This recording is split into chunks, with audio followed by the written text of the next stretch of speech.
Hello, hello, hi everybody. Welcome to another program. We are here again with Opera We Love Singing. We are for today. We have another very interesting, amusing, and for us very entertaining program.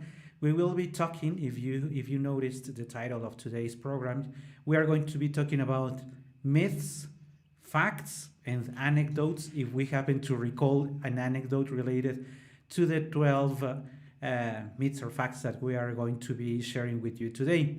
Of course, as we have done in the past, as we love singing very much, we will be singing along the way throughout the program. I would like to thank people in YouTube who will be watching this video, and I also wanted to thank again people in the podcast. Now that this podcast is being replicated throughout the most important podcast platforms. We have received a good number of visits last week. I thanked people in Norway and Europe. I would like now to thank the Great Britain, the UK joined last week as well, and a good number of people in the United States of America joined also. So native English speaking speakers. I know you will apologize us for any problems as we are not native speakers, but you are. But we want to thank you for joining us and making this program.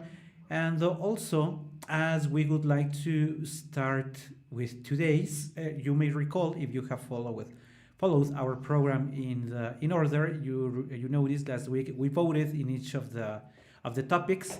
This time we will not be voting itself, but we will be sharing with you whether we think it is a myth or a fact. Why the world of opera is so full of myths, I really don't know. I swear I spent a good number of hours and days thinking, how is it that we came up with so many myths? And well, that's the way it is. So, with no order pre-established, we are going to start now sharing the first one. So we are about to share with you whether this is a myth or a fact. Opera is all about singers yelling all the time.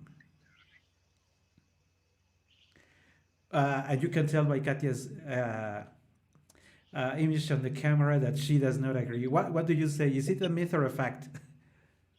I think it's a myth. Um, we opera singers are known because of our powerful voices, and you have to sing loud. Yes, because you must be heard at the last of the seats. But it doesn't mean that you're yelling. In fact, your technique should make you able to do or to use different skills or resources as singing a piano, like we mentioned a few programs ago. And So it's not everything about yelling. It's a myth. I, I think, unless you think differently, that it has to do with the fact that people are not familiar with the sound of the voices. So you listen to popular voices, those singers sound like the spoken language they are doing it. But when they listen to an operatic voice, first thing, we are not using a mic to be heard a good number of meters away, right? So I think that what they think or their mind does is, oh, he's not using a mic, then he's yelling. He's just, in Spanish we say a grito pelado, like singing like a grito pelado. I think that's what their interpretation is. But I wanted to add to what you just mentioned, and it is correct. The technique for singing opera and these genders is not the same technique as for singing popular music. And the natural technique, which is the impostation and which comes a little later, the natural technique, that technique makes your voice naturally to be projected a good number of meters away from you and at a much higher volume than a popular singer. And if you don't mind, I would like to take one more minute to share you an anecdote. Over a year ago, I was rehearsing at the Zona Cultural del Cuale a melody, and I noticed that a guy, uh, some 50 meters far from where I was, He approached, well, I saw him in the distance and I noticed he started walking to where I was and the other people who was listening. So at the end, he approached to me, asked me a couple of questions, and asked me to learn singing technique in 3 minutes, which of course didn't happen. And he shared with me that he sang rap and something else. He was a rapper. And he said that he was very concerned that he was barely 36 years and that unless he had the mic almost inside his mouth, nobody could hear him. So he said, I started singing 10 centimeters from the mic. Then it was 5. And now I have to have it almost inside my mouth to be heard. And he asked me, what is it that we did so that our yelling could be heard from far away? I explained to him that it was not yelling, but we just shared the impostation technique of opera singers make it be heard very far away, because he said he wanted to get that kind of sound inside rap. And I told him, well, you can work on your singing technique, but it will take you a couple of years to make it happen. He said, oh no, if it cannot be resolved in a couple of classes, then I am not interested any longer. What I will do is that I will increase the volume of the microphone so that people can hear me. Well, up to him, right? Okay, let's go for a second one. Myth or fact? Opera is boring. It is not. And just before we started today's session, I was talking with Katia. She prepared for us today a piece of leader, but maybe I'm not sure if we should explain what to people what a leader is. We can assume they know, or maybe should just go for it.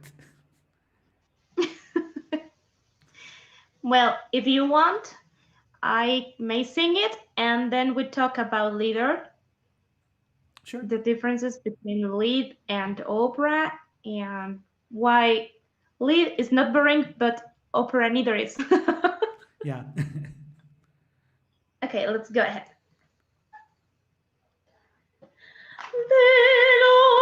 Lotus Blumen sticht sich vor der Sonne pracht und mit gesenktem Haupte erwartet träumend die Nacht.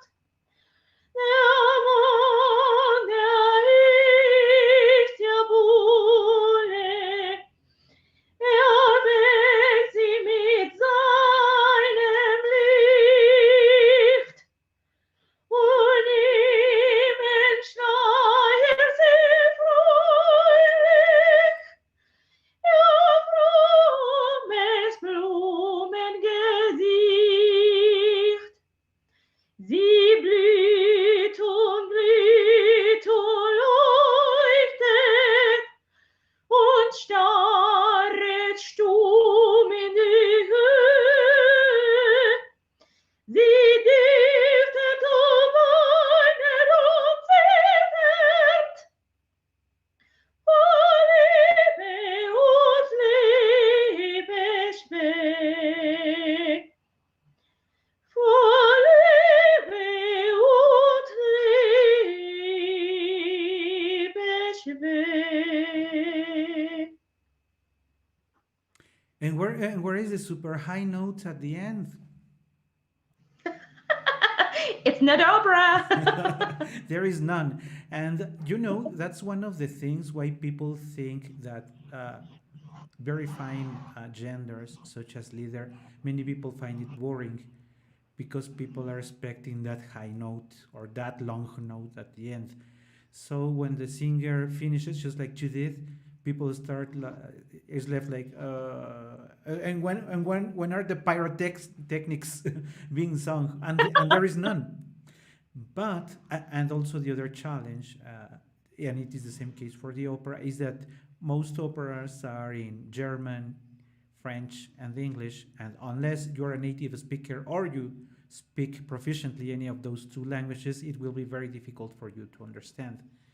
So I think that first thing we have to say, it is a myth. Opera is not boring. Maybe you are approaching opera or lieder at the wrong time, which means maybe you are just starting, and when you are starting, people say go for Rossini, go for the most popular operas, go for La Boheme, go for Traviata, go for Rigoletto, because they have something that are very easy to understand. But if you go for something more, I wouldn't say sophisticated, but in a very different style. Well, where the story is told more calmly, where the development of the characters, where the personality of their voices is different, then people are just not engaged. So I think that's one of the reasons why they say opera is boring. But going back to the leader, this fine German music, mostly is and maybe correct me if I'm wrong, but I have heard a good number of times that each leader is a poem. The power of It the is. words is, wow, immense. Tell us a little about the text of what you just sung. In this poem by Heinrich Heine, we have a picture about um, um, a flower that is afraid of the sunlight, and suddenly the moonlight appears and smiles to the flower, and the flower starts to dream about this light, about the forest. So, yeah, in this sense, the music is in a second place because the content, the text, is the main issue in this kind of music, in this style, this genre. And it is very interesting when you happen to have the text or the lyrics at hand, because as I was saying, if you don't speak the language, it could be very difficult to understand. And to complement this, I wanted to insist that maybe you're starting with the wrong type of opera or gender, and that's why you find it boring. Because let me share another anecdote.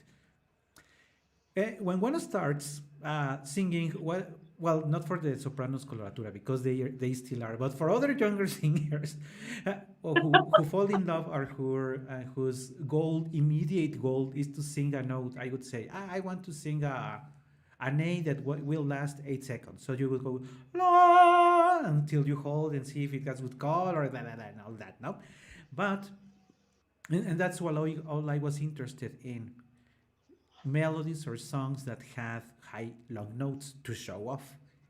But as I have been becoming older, I am less interested in the high and longer notes, and I have deeply fallen in love for music that in the past I would have never paid attention to. I have appreciated more this calm, this perfection in the intonation, in the phrasing, in the emphasis of a syllable. Now I enjoy it that more because now I feel that just providing a high long note is not what I would be expecting now. But I am aware that people are expecting these songs that really make them feel at the very edge of their emotions by listening to those powers. But I think it also has to do with the evolution of you as a listener and the evolution of you as a singer. Yeah, I think that uh, we all start as babies in something that we are just approaching too, and music is not the exception. Um, when you start to, well, it's not my case because, like I said in the first program, I grew up listening different kind of different genders of music, but we not everybody has the same chance. Okay, so maybe it's easier to start with something that sounds funny or light or quite melodic, these high, these long notes, and then you start to appreciate or find uh, that there are um, different kind of things you can appreciate within the music. Then you start to appreciate the line, the phrases, the text, the color of the voice, because you can sing everything. We told that already. You can sing everything as a Puccini opera. So, but it's part of growing up You, as a you, music listener. you know what I have also loved? I have a the music sheet, the music scores that I have for Tosca. You know that I love Scarpia. Well, you know it. Maybe the audience doesn't know, but I love More. Scarpia. If I was a baritone, if I had the voice, I could really love to sing Scarpia. But uh, what has happened to me is that, let's say I play a version of Tosca, I sing along some of the parts, but at some moment I get lost and not even continue singing because I start reading the notes on the music sheet. Then Tosca, it is in Italian, then Tosca approaches the table and realizes there is a knife there. Scarpia, who is still writing, and even though I can be watching it or just listening to it, as I start reading the notes in the libretto, I get so lost, picturing in my mind the scene that at some point the music is like in the background because now my point of focus is now all those notes that, as for the case of Tosca, very clearly depicts the astonishing drama that is going on stage. So, just to insist, I think that if you find it boring, maybe you have just chosen the wrong gender, or maybe you just need to dig into a little different composer and start taking those baby steps to approach to this world that for many like us has become, maybe for many of us, like our main world or the world we like to live in. Okay, let's go for the next one. Is it a myth or a fact? Ah, you're going to love to answer this one. Singers are very cultivated people. We should be. We should be, yeah. Well, I think that it's like every career, like the rest of careers and like the rest of people. And it depends on how much you might be interested about learning about everything. In my case, I try to be a cultivated person. I don't just take the score and read the notes and sing. I try to investigate about the character, about the book that the opera or the song is based on. I try to investigate about the composer, about the language if it's necessary to do. Um, I try to read, I try to learn, but it depends on each one. We should be cultivated people. We should be, yeah. And maybe, just to insist, and I cannot provide any numbers, even though I have several anecdotes, I cannot give any numbers, any names, sorry, because some of those singers are still active and I don't want to get in trouble for telling you who they are. But since I know a number of singers who are still active here and there, I have been in contact with them either in person, phone calls, or anything, or reading what they post in their social media. Oh my lord. Well, just as also as we say in Mexico in Spanish, ¿y con esa boquita comes? No, no. Because you immediately realize what's the type of content that they are sharing. And I also wanted to contrast it because I also gave a good number of hours thinking about it. That why is it that when you learn that a person is an opera singer, you immediately, or something goes in the mind of the person, and now pictures him or her as a very cultivated person who speaks many languages, who is this and this and this. And I was thinking, because there is something that you can find in Google or in Wikipedia to make it easy, go and look for the halo effect. HALO, like the video game Halo. Go look for the halo effect, but because I think that's what explains the expectation of people towards the singer. Now you have to be perfect. Now you have to be educated. Now you have to be this and this and this and this, which at some point may be a great burden. I remember another mezzo whose name I cannot share because she might kill me if she ever finds that. She told me that she enjoyed, those who know Mexico, going to the tianguis, to the supermarkets, the street markets, because she enjoyed. And we know that is part of the culture of Mexico. But she said that she could not do that any longer because last times she ran into people who knew her and who expressed that they felt disappointed to see that she was buying vegetables like anyone else in the world. My And God. I said, we, you I know, mean, we are people. We need to eat we too. eat. So what is it wrong that you We go do. and buy your own vegetables like anybody else would do going to the street market? Yeah, really. She told me, I really like going there, but now I don't feel free to go and see and look and ask because now I feel like someone is watching me all the time. Because there are high expectations from the end of.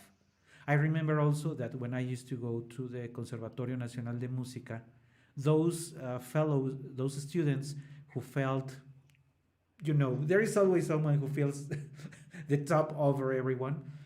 They would wait for the others to leave and take the public transportation because they didn't want the others to realize that they also had to take the bus to get home. For some reason, people, the halo effect, tend to believe that if you are a singer, you have a car yourself or you have the chauffeur waiting for you to pick you up. And you see what I try to tell you? People build a whole world around what they think of singers. And singers are. I think it's city gods, but no, that's not That's not true. true. Almost, but not yet. So, singers are very cultivated people. That is desirable, but that is not a fact. Yeah. Unfortunately, that is not a fact. Let's go for another one. Oh, myth or fact? Opera is elitist. Well, that's a hard one. And this is where maybe we should be playing music because this one is a hard one. I- I think that it has to do with the country we are singing opera in. it, it, it If has we to. talk about Mexico, we should say that opera indeed is very elitist music because we are not approached to the gender since kids. So it is for a certain circle of people that it's able to pay a ticket Oh, also. we are about to talk about the price, but yeah, you are right. But about the culture too, It because not everybody is interested from zero to go to an opera. So in that sense, it is elitist in Mexico. I repeat, or that's my appreciation. In I want to believe that there are another countries that is more open to the public in general. So it and, depends on. and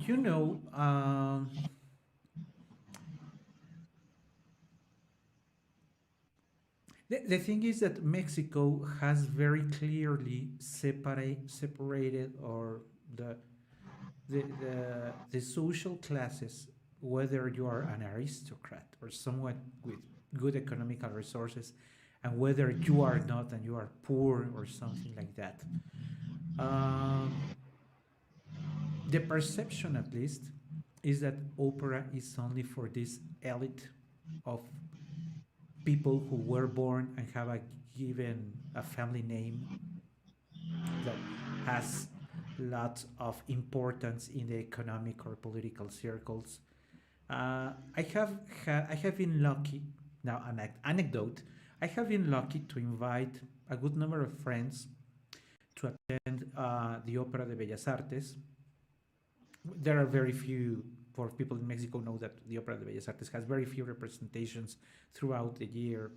But if there is one that I think they may like, I have invited them somehow to let them to approach them, because people just they walk outside the Palacio de Bellas Artes and they take a look like, am I even going to be admitted to get in?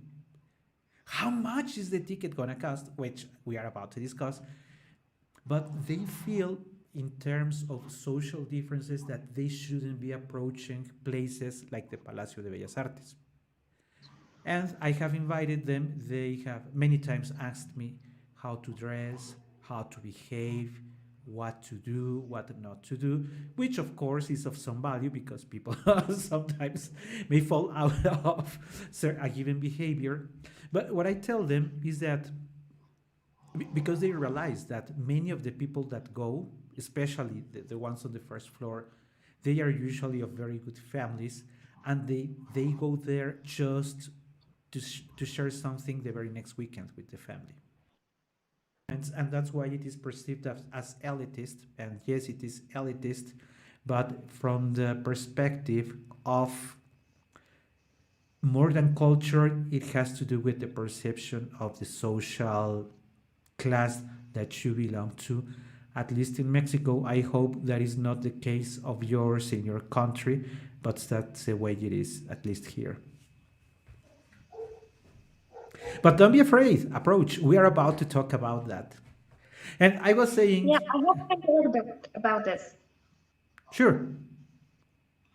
When I started to study music in my neighborhood knew about it, it was like, oh my God, and you sing, what do you do? Oh yes, I'm preparing myself to be an opera singer. And what does it mean?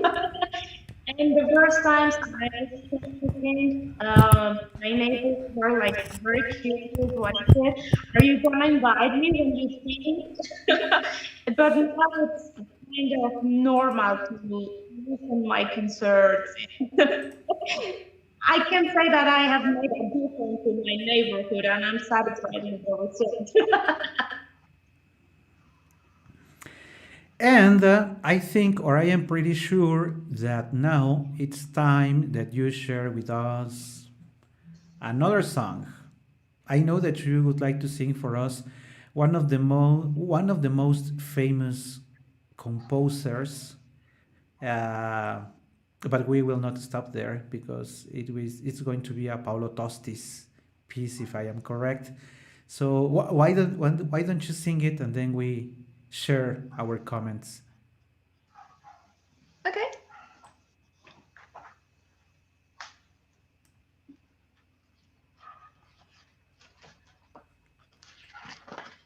give me a second. Okay, right.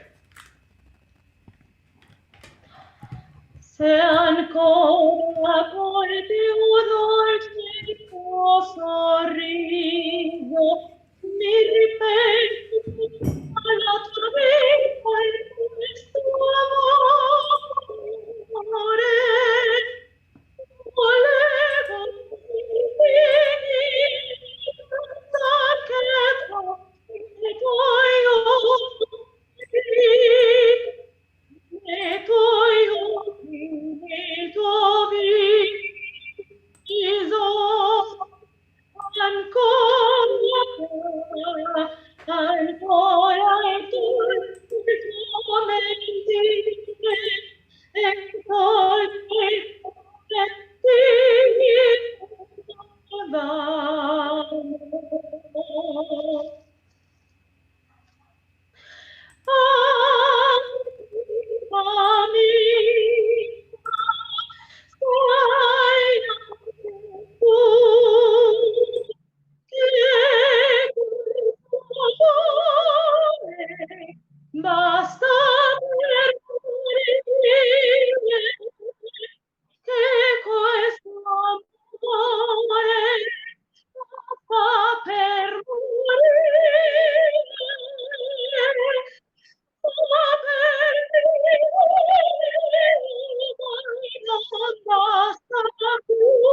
And um, maybe maybe this song also. I turned off my camera because it froze and I cannot make it work again. So that's why I'm not on the screen any longer.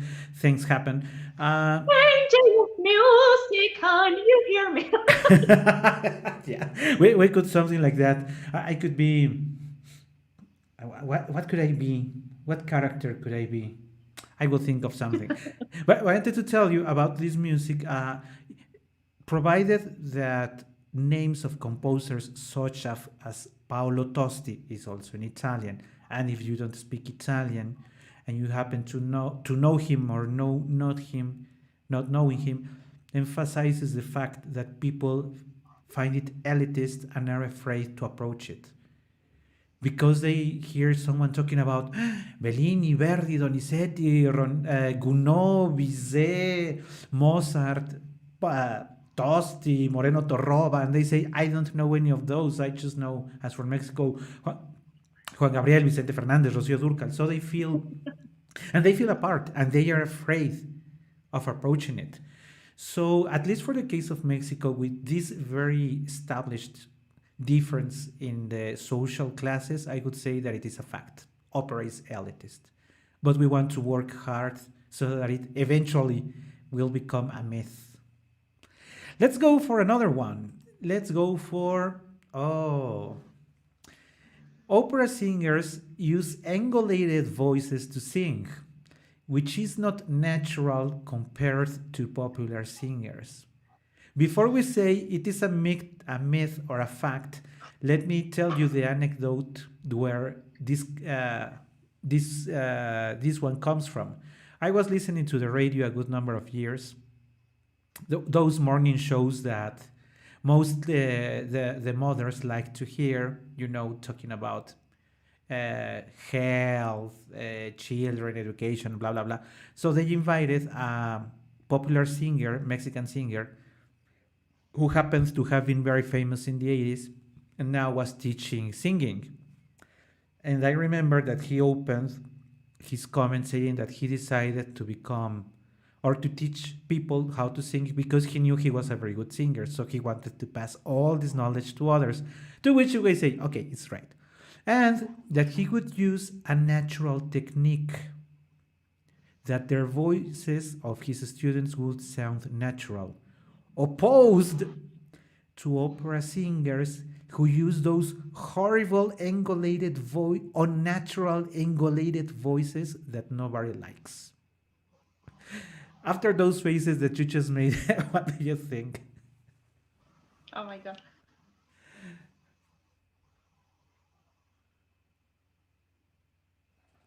What would you like to say, Katya?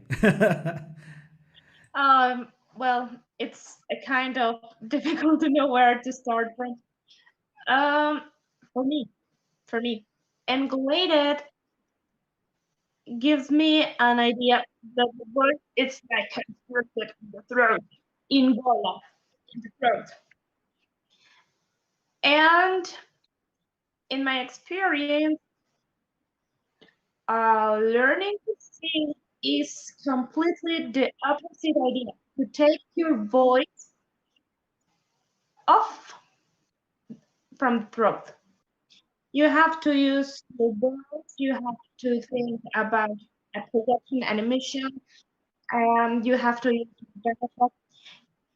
everything but your throat.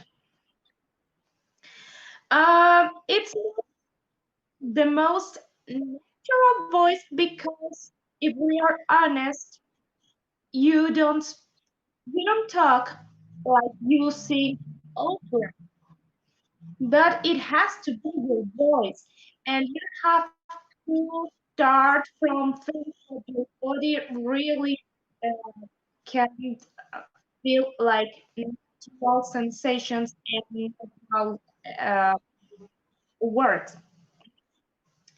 For example, breathing, you to breathe as a baby does, deep and relaxed.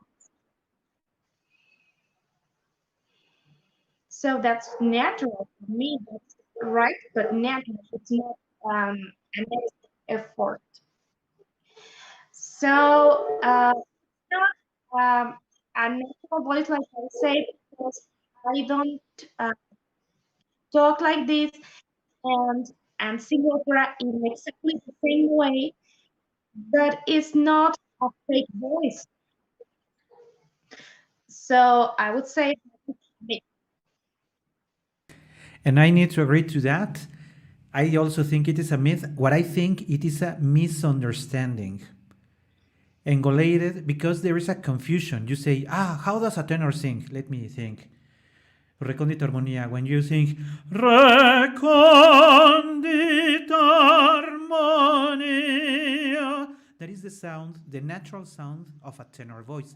But they think it wrong when they say like recon. You see, you immediately notice how the sound is not well placed, and now they think that's the way opera singer sound record and like putting all the pressure on the throat. But that is a besides being a wrong technique, it's a misunderstanding of what opera singers actually do. And I would like to give another I would example. challenge somebody to sing the Queen of the Night Angolade. Yeah. Oh. So how is it going to sound? There's It's no way. impossible. But there is this confusion because there is misinformation of what actual technique is. And I also wanted to add something. We all use our feet if we have the capacity of using our feet, of course. If we are not disabled in the use of our feet, we walk naturally and we can walk, maybe given on our physical condition, maybe a kilometer and we feel fine. And we run naturally, maybe because the bus is about to leave and we need to catch the bus, which is different to running professionally. You cannot expect an athlete to run with the same technique that I use to run after the bus. It's impossible. You cannot expect a professional singer to sing natural with an instrument that needs to run 5 miles. The singer is not catching a bus. The singer is running professionally long distances. And for that purpose, there is a technique for that running. And that technique is called impostation. That is the impostation. Engolated is, yes, it's an error of people who try to sing, but that is not how opera singers sing. So it is misinformation and it is a myth. Great, agreed. Let's go for another. My lord, it's already 40 minutes. Time runs. Myth or fact? Now here it goes. Opera tickets are very expensive. It depends on the country to start with. I know that if you want to attend the Metropolitan Opera House, it will be expensive to most people. But if you go to the Palacio de Bellas Artes in Mexico, the cheapest ticket, I think it's at 350 pesos, which is, from my perspective, very cheap if you compare it to the rapper who just sold tickets over 2,000 pesos. I mean, 6 times more expensive to watch a rapper than to watch opera at the Palacio de Bellas Artes. But I also wanted to add something, and you would agree to that. People think that the only place where they can watch opera or singers is the main opera house in their country. And that is so very wrong. Singers are all you can find them singing in museums, in other small theaters, in auditoriums at universities, and open sometimes in nice open park places. There are a good number of places where you can find your singer, and for tickets, You can come home and I'll sing for free. and many of those are for free, in fact, or you pay less than $1 to attend one of those recitals. So I I'll would. sing for food. No, not really. So, from my perspective, it is an absolute myth. But I agree. What you like? Would you like to add something to this? Yeah, it depends on the cast. It depends on The cast. the opera house, on the country, like you just said. But I think that if you are really interested to approach, you will find the right choice for your pocket. Yeah, let money not be excuse. You can always find something that is at a good price, a price that you can afford. And if you cannot, fortunately, thanks very much to many opera houses around the world, they have uploaded many of their performances so you can watch l'Opera di Torino. You can watch from Italy. I think there are at least 5 theaters who have uploaded their operas. There is also 2 or 3 theaters in Spain. I know that you can watch also the operas from the Palacio de Bellas Artes. The Metropolitan Opera House, no, they never upload anything. But the Teatro Colón de Buenos Aires has amazing historical performances, either audio and video or just audio. Just look for those. You can have all those great singers who have sung at the Colón de Buenos Aires. Most likely is in their historical records and you can listen to very good quality. So I would like to insist, let not money to be an excuse for not watching good music. And we are having the chance of sharing a little of Katya's voice, and she's doing it for all of us for free. So why should it be a problem, right? Okay, let's see. Um, I have something here to share for free. Oh my god, let me see. I saw this. Hmm. No, let me find it because Sure. In the meantime, maybe I can continue talking. Because I wanted to share with you that when I was younger, for me, Sundays were my opera days because those were the days where I could rehearse for at least 3 hours.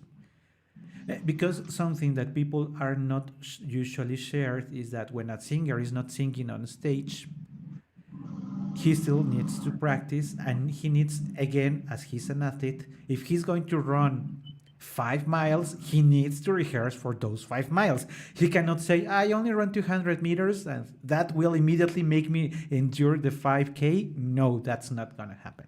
So Sundays used to be my professional athleticism day, or I could listen to a complete opera on the radio because in Mexico there are radio stations who like to play opera on Sundays, and I could take the complete score and follow it from beginning to end. And that's how I used to spend my Sundays. Maybe I will do that again soon. Have you found what would you like to share with us? me llama la primorosa Yes, let's do that. for Yeah, yeah, free. yeah. Me llama la primorosa, la niña de los amores, por mis ojos enamoré. Y esta corazón por mis ojos como los ojos la miel, los hombres, nunca miel, nunca miel, en abejas convertidos.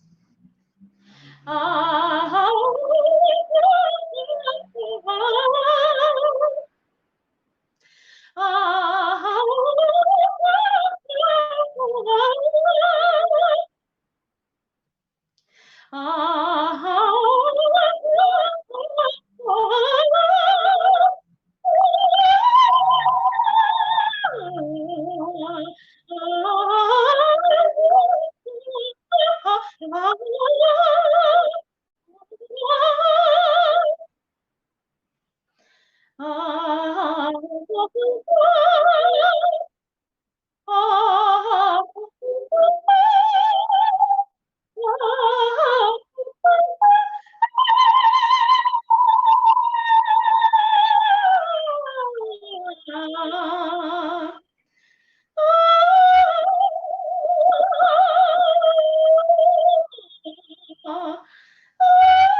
I really love how this opens. That opening phrase of "Me llaman la primorosa," like being, like very coquette, like like on stage, like everybody wants. Come on. Kind of. Exactly. I really find all those roles in the zarzuela to be so lovable, so very appealing, interesting, funny. But well, let's move ahead because I could spend hours talking about zarzuela. And Me llaman la primorosa. Fact or myth? Oh, this one is sad. Opera singers are fat. Even there are jokes, like would be memes now, that they say that. How does it go? There is a joke that says it is kind of despective because it sounds ugly. They say cuando termine de cantar When la the gorda. opera starts, when the fat lady starts to Yeah, sing, starts to yell, yeah. yeah, because there is, and they put it the helmet of a Viking, making reference maybe to one of Wagner's opera. But that's the way people usually picture singers, opera singers, and they also think of Pavarotti, and so they say Pavarotti was fat, and sopranos are fat. Therefore, all singers are fat. What do you say? Uh, well, I think that we are not or we shouldn't be fat. I think we have to be free in this part of our body.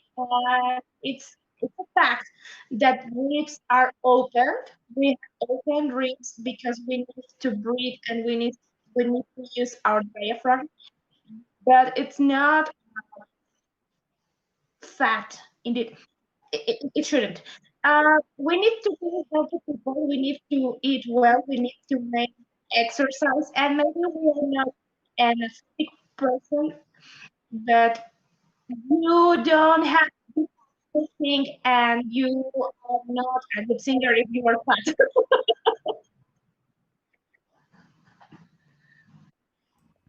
And another thing that could be a very general anecdote of which many people are not aware, for a singer to have a recital or to be singing in a full opera is a very demanding, I would say, exercise, but it's very demanding. People It is lose. considered as an exercise. And let me tell you that when you finish a concert or an opera, you are really starving. It's like running. Yeah, you're depleted. I used to have these shops at Los Mangos, and I used to meet people at the end of this shop, and I really got home so very tired. I even slept 2 hours ahead of my schedule because it really drained all my energy. Of course, I felt happy, excited, etc., but tired, my lord. So I would say, as adding to what you say of that our limbs need to be free around our bodies because the singing technique demands it. That it is better when singers are healthy, of course, but most singers have the thoracic uh, part of the body like bigger than the rest of the body, and that is not that they are fat. It's like any muscle. You exercise it too often, you open and close it because the limbs rise and open when we aspire the breathing, that our thoracic box or case is much bigger than the average people. And of course, Yep. we also like eating. So, I mean, yeah, I totally agree. Yes, we are not fat, or we shouldn't, but yes, it has to be open, it has to be wide, it has to be free, and then you finish hungry. So it's like a bad combination of that. yeah, yeah, it has to happen. That's the way it has to be. Oh, we have another one. Myth or fact? Sopranos and tenors do not get along well. I don't know, we've been friends like For many years, don't say the number, many years. 20 years ago, kind Yeah. of. But remember that we don't need to give people any clue so that they can do the math on how old we are. So let's say a good number of years. Yes. No, but we are vampires, so we are eternal. Yeah. Let's be sincere. It's not only between sopranos and tenors. It's between any singer on a stage that you can see as a competitor.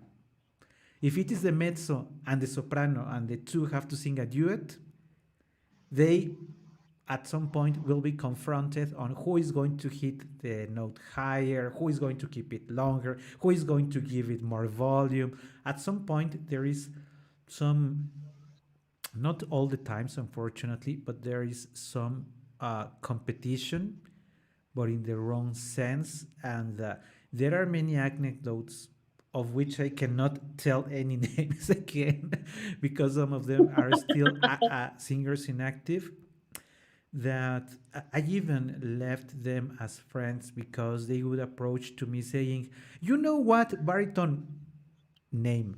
Baritone did? No, what did he do? He just did this and this and this, and when we are on stage, I am going to do this and this and this so that he finds not to mess again with me again because of this and this."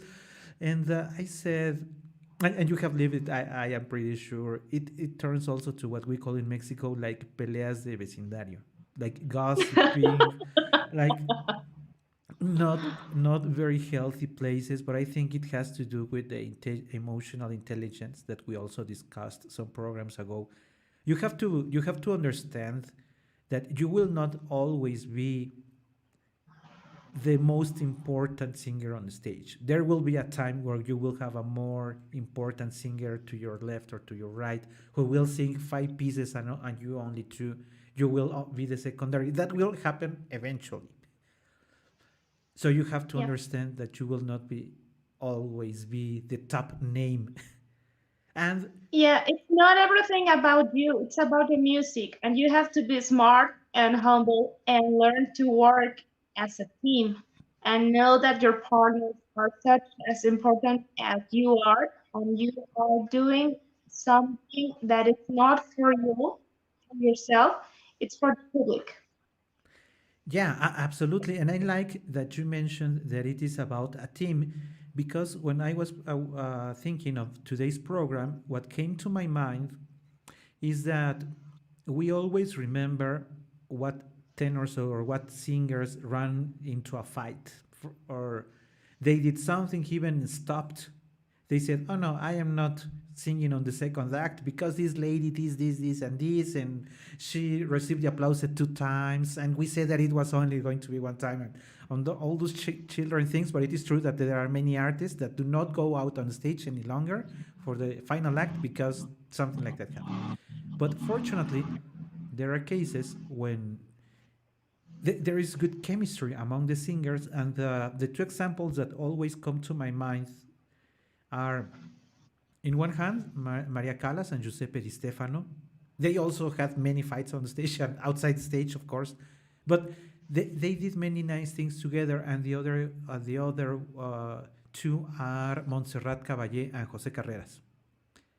If you ever watch to a concert where the two of them are performing, you will realize that they had a very nice relationship. because Caballé is always smiling at Jose. When Jose is singing, Caballé, it's like she could take a step to the back and like admire him. And when it was her turn, now Caballé singing, what Jose would do is to look at her with such love and admiration, and that chemistry really flowed. And I recall now a very specific case, and it is a duet that I asked, by the way, Katia, that we should be working on that because I love that very much. The duet from La Africana, that's the name of the zarzuela, so it is called El Dúo de la Africana. Eh, and it always happens that one of the two messes with the words. It always happens. It's a very long duet, but it is always that one of the two forgets his own part. And the lovely thing is that when Caballé and Carreras sang it together, when they realized that the other had just forgotten the words, the other one would immediately start singing the other part, and they would smile at each other like in complicity, like saying, "Oh, thanks, you saved me." But the show would go on, and people really appreciated that. And there are many ways to close it. By the way, the score does not have any notes on how to actually close it, but it is very traditional that singers, depending on how well they get along, wrap it somehow. So at the end, when they say when he says "vente" and she says "no," Caballé would do it in such a very funny way that she would even make Jose laughed, and he couldn't even say the other veinte because he was already laughing. So he would say, veinte. She would say, no, veinte, almost laughing because because of the way Caballé had responded. And she would insist, like, no. And right after that, they would go for de mi corazón, like that. And they would end at the very exact time together because they knew they would communicate with their eyes so very closely that they knew how much breath was left on each of them, because it's very typical that I can show the public that I can keep the note for a second longer than the soprano. Or the soprano would say I would keep it for a second because the tenor is running out of breath. But this magic and chemistry that Jose Carreras and Caballé had, I don't recall having seen it on any other. I think that maybe Nebretko and Villazón had some sort of this magic. I recall a concert where they were also singing zarzuela, and now the one who messed with the words was Villazón, and Nebretko did a face of, "Oh my God, what did you just do?" But it was not like an incriminating face. It was like, okay, let's have fun because we just messed, but we need the show to keep going on. And I think that people really appreciate it when the two singers, as you said, can understand that it is about the music. This is about art, not about the egos. What would you Yeah, like to? everything has a moment, and you will find your area with a lot of cadences when you can show off your talent, your skills, your para techniques. But if you are working with a partner, it's about ensemble. And maybe just to add to that, many people don't know it, but to work together to put a duet is simple if you just want to sing your part and get away with it. But if you want to turn it into a piece of art, you need to understand how the other person breathes. You know, to understand how the other person resonates, how he or she attacks the notes, how good is his reading or her reading technique. You now do not have to worry only about your part, but about the other the other how the other person is going to do it.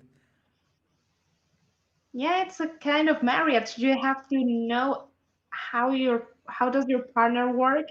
You have to assemble and make same pianos. You have to do the same fortes. You have to breathe in the same place. You don't have to cover your partner line with more. It's a huge work. It's not like I learned my line, I see it on the fingers and goodbye. And maybe that also has to do with what I was listening just prior to us starting today. You know that I was listening to this very lovely duet of the flowers in Lacme when it starts do me pe, and I was sharing with you that the two voices, the real challenge is how you put together these two voices. Maybe this mezzo has her ego and the soprano as well, but they have to lift their egos outside to put together a very delicate piece of music like it is this duet. Have you had the chance of singing it with someone, that duet? Yeah, Do you have a recording of that? no. No. Oh. But I'm working with a friend of mine. She's a soprano too, and we are preparing some duets. So I think we'll have ready this flower duet in a while, and we'll share it with you. And to wrap up today's program, we will end up with the most preferred one. Sopranos break glasses with their high notes. At some point in history, someone came up with that story. The fat lady singing out loud and breaking a glass. I don't know where that came from. It is clearly a myth, but it is true that there is a good number of people who still believe it. I've been singing, and my bottle is still here. So it's a myth. It really is a myth. Yeah, it really is a myth. And that has to do with physics. It has to do with the resonance of objects, of which we humans do not know still how to calculate. It has to do more with physics than with the power of the lungs of the singer.